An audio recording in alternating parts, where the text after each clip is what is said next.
Hello, welcome to this Pointless POS demo. In this demo, we cover multi-location inventory management using warehouse and satellite stores. To familiarize you with some of the concepts, we'll cover some prerequisites first. Up in the top here, we see it says warehouse, and this is where we can set the location as a general user or as an admin. In this case, we see warehouse, and that would only be available for managers and admins. And we can change it to warehouse, which it is, or we can change it to dispensary. It will reload, and we would see that we have a different set of items down here. So in this example of the satellite, the dispensary, we have orange, and I'm just picking a marker here so we can look at things. And then if we switch over to warehouse, and we'll see that that third item is cookies and cream. So we have two different sets of products that we're looking at here, because one is the warehouse and one is the satellite location. Okay, so we have access to two different locations, the warehouse and the dispensary. You can have as many sites as you need. We are just working with a small number for this demo. Jumping over to the inventory section, we can continue to see the comparison. Here we have sites, and we can switch to dispensary, and then it will load up the items that are in the dispensary. Just to continue a quick review of some of the inventory features before we get into the multi-site section, we have different locations, so we can see the back room, the sales room, or all. We have a status for if it's in stock or sold out. And then we have whether or not the item has a manifest assigned, and we'll be getting into that shortly. We can also see here that anything with a manifest associated with it has this icon, which allows us to open up the manifest. Now that we've gone all the way to open up a manifest, we'll just go ahead and cover a bit of details about it. So what is a manifest? It's a collection of items that is used to distribute product from a warehouse or one location to another location. So here we have a source, which is the warehouse. We are right now in the destination, and we have some additional information, what the APIs it came from are. And then we have some details down below, which are the properties of the manifest, and then we have the items of the manifest. So we might have a name that describes the manifest. These are all helpful features to keep track of manifests. The type, this is just a standard manifest with a status that requires intake. We also have some dates. So this was when it was scheduled. This is when it was actually sent. This is when it's been accepted. And if we keep track of this for accounting, we can even set a paid date. All of these are features to help keep track of the manifests. Items are the products inventory within the manifest. In this case, we've already set some items to be rejected. We can choose to set all as active. That will ignore the rejected items, or we can choose to set the selected as active, and that means we just highlight the ones that we want and set as active. So if we just set all as active, we'll see that it refreshes. These are now clear, not yellow. And what that's really doing is it's enabling this feature so that it is for sale. If we go back in here and we disable this, we'll see that I just disabled this item again, so you can't actually sell this item.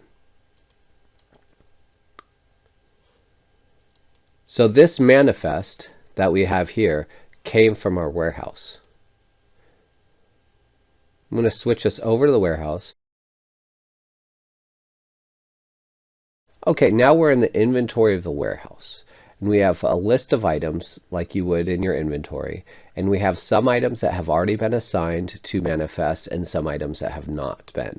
And if we want to look for items that we want to send out to a satellite location, we go to unassigned, This makes sure that we're not looking at any items that would have that little manifest icon on the side here. And then we can assign these items to be sent out to a location. So if I want to assign some items to a manifest, I can just arbitrarily select these. I can even select by holding Control down, and then I can press Make Manifest.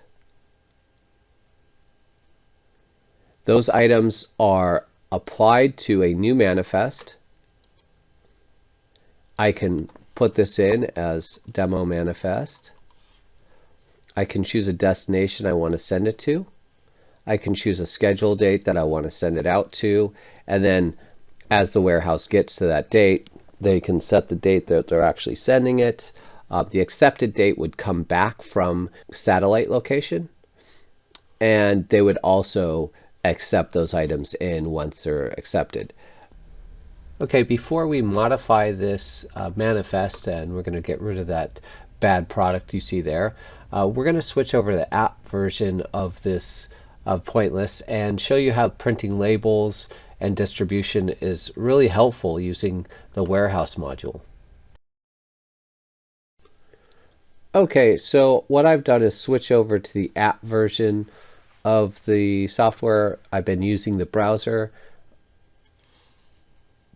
The app allows you to print labels, and this is going to show you a big benefit of being able to use a warehouse to distribute items. So we've got the warehouse, and they're packaging and building products that they're going to ship out to the retail locations. By using the system, you can create the barcodes, print out barcodes and labels for the items, attach them to the items, and once you distribute it to the satellite location, it will be able to use these labels that you've created at the warehouse. So when we select an item, you might need to print out 99 of these labels. You would select the type of label, and then you'd select your printer, and you'd print out those labels. You could do this for all the items that you're going to be sending, and then you can go ahead and make the manifest and send the items out already pre-packaged and labeled.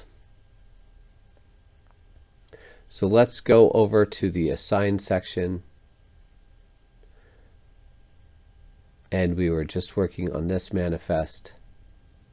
I just happened to recall. This is our demo manifest. We've got our destination as the dispensary already. And we've set the dates in. I went ahead and set the dates to 5/11. And then we can go to warehouse, dispatch, and notify. So for example purposes, we're going to go over to look at the dispensary side. I'm going to list out all of these again. We're going to see, we're going to see all of the dispensary items that are assigned, and we'll see that we don't have the manifest items that we were just looking at. We have this other manifest. So if we switch back over to the warehouse,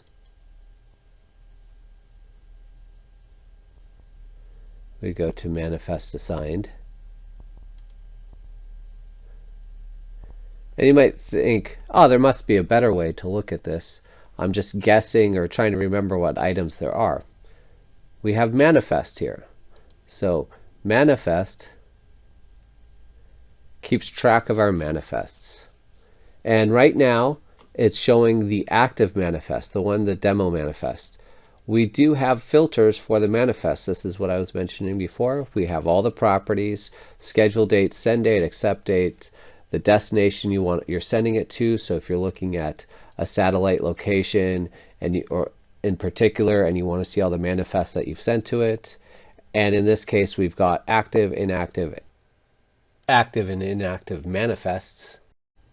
At least 2 manifests.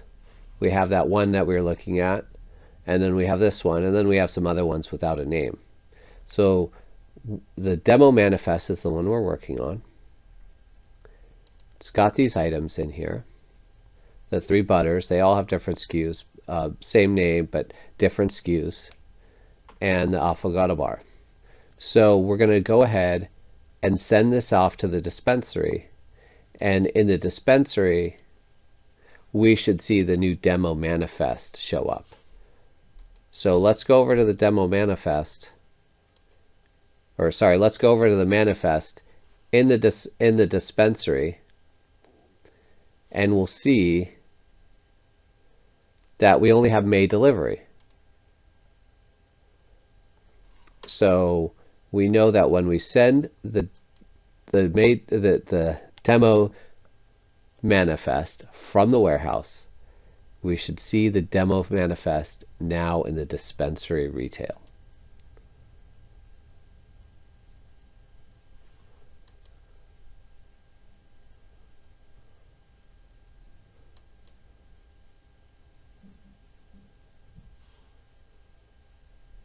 And we get a notification down at the bottom, dispatch sent, success. That means it's been transmitted over to the other location, which is the dispensary. Switching over to dispensary,